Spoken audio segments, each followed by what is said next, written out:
No segundo livro dos Reis, no capítulo 6, a partir do versículo 8, lemos uma das maravilhosas histórias do agir de Deus.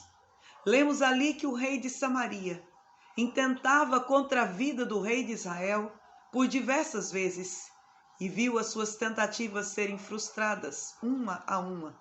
E aquilo o perturba. Ele então pergunta se havia entre eles alguém que estava a traí-los. Mas ouviu a resposta: não. Existe entre eles um homem de Deus chamado Eliseu. É ele que conta todas as nossas intenções ou as suas intenções para o rei. Então o rei da Samaria prepara uma tropa com cavalos e carros, uma tropa fortíssima para que vá até onde Eliseu está para prendê-lo. O dia amanheceu. O servo, ao sair, percebe que havia aquele exército enorme ao redor de onde eles estavam. E ele então tem medo e diz para Eliseu: ai, meu senhor, o que faremos? Ao que Eliseu diz a Deus: Senhor, abra os olhos do servo para que ele veja.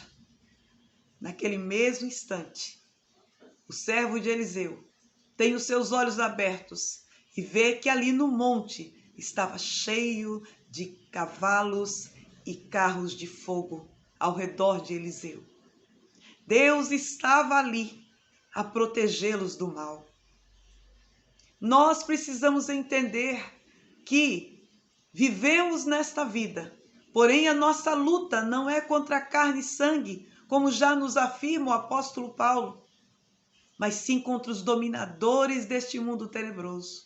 A nossa luta é contra Satanás e os seus anjos, que intentam dia e noite contra a vida dos seus servos, para tirar-lhes a alegria, para tentar tirar-lhes a paz, para frustrar as nossas alegrias, tentando derrubar a nossa alegria, tentando tirar a nossa esperança que está em Cristo Jesus.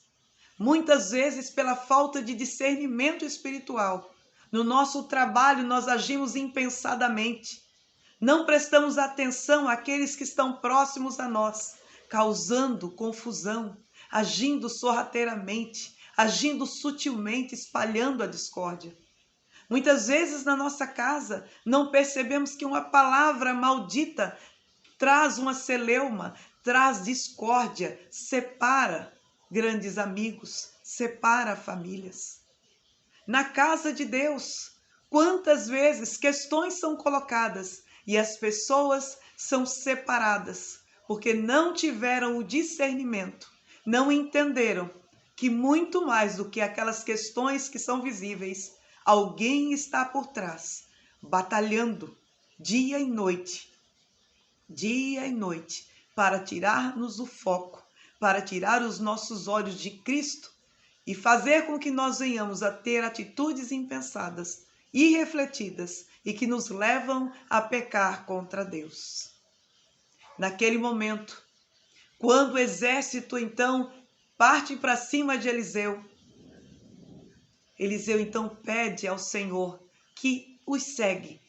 E aquele exército cego fica ali à mercê de Eliseu, que os conduz até Samaria.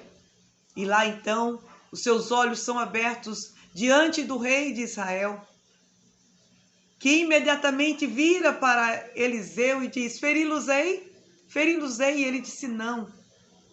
Dê a eles pão e água, alimente-os e devolva-os para o seu senhor. E o relato é que daquele momento em diante não houve mais nenhuma dificuldade entre aquele povo. Nós precisamos agir com discernimento. Agir como Jesus agiu diversas vezes. Com calma, com capacidade de agir e falar corretamente. Não agir de forma impensada. Nós lemos na palavra que diante dos seus tosqueadores, como ovelha muda, ele permaneceu. Há momentos que há tempo de falar, mas falar como Cristo falaria. Ninguém jamais falou como ele. Mas nós precisamos pedir ao Senhor: dê-nos, ó Pai, Dê-nos capacidade de falar com amor. E se é tempo de ficar em silêncio, fique em silêncio. Mas para que nós possamos agir corretamente, falar ou ficar calado, nós precisamos estar alicerçados na palavra de Deus, para que possamos agir com sabedoria, só tendo recebido de Deus essa sabedoria, para que diante de situações tão difíceis como aquela, possamos ouvir do Senhor, assim como o servo ouviu de Eliseu, as seguintes palavras: não temas, porque mais são os que estão conosco do que os que estão com eles. Que Deus nos ajude, que Deus nos abençoe e peçamos ao Senhor, Pai, nos dê a capacidade de agirmos com discernimento diante de toda e qualquer circunstância. Em nome de Jesus.